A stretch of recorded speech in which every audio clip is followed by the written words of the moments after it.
仲喺度為咗多瞓10分鐘，或者為咗所謂嘅慳錢減肥而夾硬撐住唔食早餐嗎？快啲停止呢種慢性自殺嘅行為。你以為唔食早餐只係餓一餐肚，但實際上你正係攞緊自己嘅壽命作為代價。我必須嚟打破幾個錯誤觀念。首先就係關於朝早空腹飲水等於吞下100萬細菌嘅謠言。好多長輩成日會喺家族群組入邊轉發呢類文章，搞到大家朝早起身連口水都唔敢飲。大家諗一諗，如果飲啖水就能夠毒死人，但人類仲可以繁衍到而家咩？每個人嘅口腔確實就係一個巨大嘅細菌培養皿。經過一晚嘅睡眠，口腔入邊嘅細菌種類可以達到700幾種，數量更加高達500億。聽落係咪好嚇人？但你千萬唔好被呢啲數字嚇親。第一，呢幾百億嘅細菌入邊，有挺大一部分係我哋身體必須嘅有益菌，佢哋係嚟保護你嘅，唔係嚟害你嘅。第二，經過一整夜嘅時間，嗰啲真正有害嘅細菌一早已經喺你嘅牙齒表面安營紮寨，形成咗一層牢固嘅牙菌斑。你單靠飲一杯水，嗰點微弱嘅水流衝擊力根本唔可能將佢哋沖刷落嚟吞入肚入邊。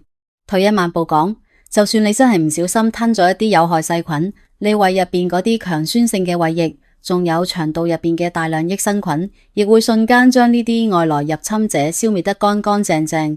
所以朝早空腹飲水唔單止唔會引入細菌，反而係幫身體做咗一次大掃除。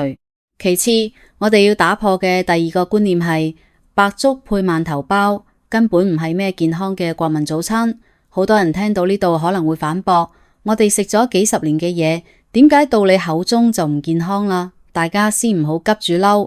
喺過去嗰個物資匱乏，大家每日都要落田乾重體力活嘅年代，饅頭、包同白粥確實係好嘢，因為佢哋能快速提供能量。但而家呢，大家基本上都係坐喺寫字樓入邊，出門坐車，上樓坐電梯。饅頭、包、白粥呢啲通通都係精米白麵整成嘅，佢哋喺營養學上被稱為高升糖指數食物，就係一堆碳水化合物。食咗呢啲嘢之後，佢哋會迅速喺體內轉化成糖分，導致你嘅血糖好似坐過山車一樣飆升。為咗壓制呢啲糖分，身體會大量分泌胰島素，跟住血糖又會迅速下降。呢一波操作落嚟，唔單止唔到中午就會餓到前胸貼後背，而且仲會覺得成個朝早都昏昏沉沉，想瞓覺。更可怕嘅係，長期大量攝入呢一種精細碳水，會導致脂肪喺體內堆積，增加高血脂、脂肪肝同動脈硬化嘅風險。同時，佢仲會引發身體嘅應激反應，產生炎症因子，令你嘅免疫系統長期處於戰鬥狀態。時間耐咗，心血管疾病、三高，甚至癌症都會揾上門。擔央，如果我哋乾脆唔食早餐，將個肚空住，係咪就能夠減肥，能夠慳事啦？呢個正係我哋要揭曉嘅核心部分。接落嚟，我就為大家列舉一份唔食早餐引發嘅6大疾病榜單。睇完呢個榜單，你就知道唔食早餐嘅代價有幾慘痛啦。唔食早餐危害榜單第1名，膽結石。肝臟分泌嘅膽汁喺夜間會儲存喺膽囊入邊，不斷濃縮。當我哋朝早食早餐嗰陣，食物進入腸胃就會俾膽囊發送一個信號，令膽囊將膽汁排埋出嚟消化食物。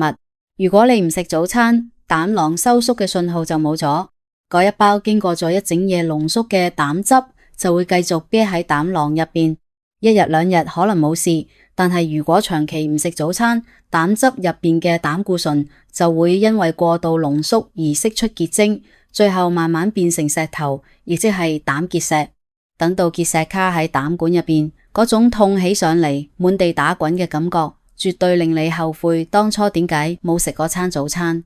唔食早餐危害榜單第2名，全身慢性炎症。2020年有一項涉及咗7萬幾人嘅大型醫學研究，發現咗一個可怕嘅現象：嗰啲長期唔食早餐嘅人，抽血化驗之後發現佢哋血液中嘅高敏斯反應蛋白水平顯著升高。大家可能唔明呢個專業詞彙，你只需要知道呢個係身體入邊存在炎症嘅一個重要指標。呢一種炎症唔係你喉嚨發炎、傷口發炎嗰種可以感覺到嘅痛，而係一種無聲無息嘅全身慢性炎症。佢就好似係身體入邊嘅一場慢動作火災，一點點燒毀你嘅血管、器官，加速你嘅衰老，亦係好多重大疾病甚至癌症嘅溫床。唔食早餐危害榜單第3名，糖尿病。好多人覺得少食一餐飯，攝入嘅糖分少咗，點可能得糖尿病呢？恰恰相反，一項針對3萬名冇糖尿病嘅健康成年男性，長達16年嘅追蹤調查，俾出咗驚人嘅結論。嗰啲每日規律食3餐嘅人，相比於每日只係食午餐同晚餐，直接跳過早餐嘅人，後者患上糖尿病嘅風險竟然大幅提升咗25%。研究人員甚至排除咗體重變化嘅影響，亦即係話，哪怕你唔食早餐變瘦咗，你得糖尿病嘅風險依然比人哋高出16%。因為長期唔食早餐會打亂身體正常嘅胰島素分泌節錄，導致身體對胰島素越嚟越唔敏感，最終引發2型糖尿病。唔食早餐危害榜單第4名，認知能力下降，亦即係腦袋變笨。大家要知道，我哋嘅大腦係一個極其耗能嘅器官，雖然佢只佔人體體重嘅2%，但係佢卻要消耗咗全身20%嘅能量。而且大腦非常揀食，佢唯一嘅能量來源就係葡萄糖，但腦細胞自己又唔可以儲存葡萄糖。經過咗一整夜嘅空腹，你體內嘅肝糖原基本上已經消耗殆盡啦。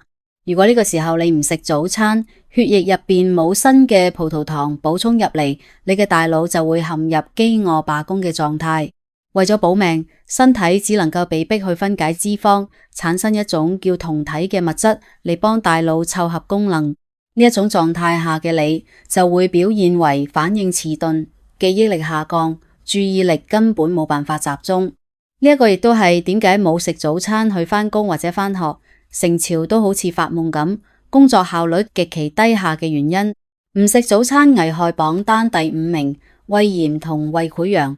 胃係一個非常敬業嘅器官，到咗飯點，即使你唔往入邊裝食物，佢亦會照樣分泌胃酸，準備消化。胃酸嘅酸性極強，平時有食物中和，佢能夠幫助消化，但如果冇食物，呢啲強酸就會直接腐蝕你嘅胃黏膜，就好似係汽車引擎喺冇機油嘅情況下乾燒，時間長咗，胃黏膜被破壞，就會引發胃炎。如果繼續惡化，胃壁被燒出一個個窿，嗰個就係胃潰瘍啦。長期落去，胃腸道慢性炎症就會成為你揮之不去嘅噩夢。唔食早餐危害榜單第6名，報復性肥胖。呢個絕對係嗰啲為咗減肥而唔食早餐嘅人最唔願意聽到嘅真相。當你跳過早餐，令到身體餓咗一朝早，你嘅大腦就會拉響警報，唔好啦，遇到饑荒啦。於是當你喺中午同夜晚終於開始食飯嘅時候，你嘅身體會進入一種瘋狂吸收嘅模式。唔單止你嘅食量會不知不覺變得比平時更大，而且你嘅腸胃會將食物入邊嘅每一滴油脂、每一克熱量都死死咁榨取出嚟，轉化為脂肪囤積喺肚上面同腰上面，以備下一次饑荒。所以唔食早餐唔單止唔可以減肥，反而會令你越嚟越肥，變成嗰種飲水都長肉嘅易肥體質。好啦，睇完咗唔食早餐嘅6大危害，我哋再嚟列舉第2份榜單。既然我哋前面講到咗，朝早起身飲水係個好習慣，能夠促進腸道蠕動，清理腸胃垃圾，補充夜間流失嘅水分，並且仲能夠稀釋早晨最粘稠嘅血液，降低心腦血管意外嘅風險。一日之計在於晨，一餐豐富且營養全面嘅早餐係我哋身體呢座精密機器啟動嘅最佳燃料。從聽朝開始，定好鬧鐘，早起15分鐘，俾自己倒一杯暖水，準備一餐屬於自己嘅保命早餐啦。你嘅身體值得你啖養去愛惜。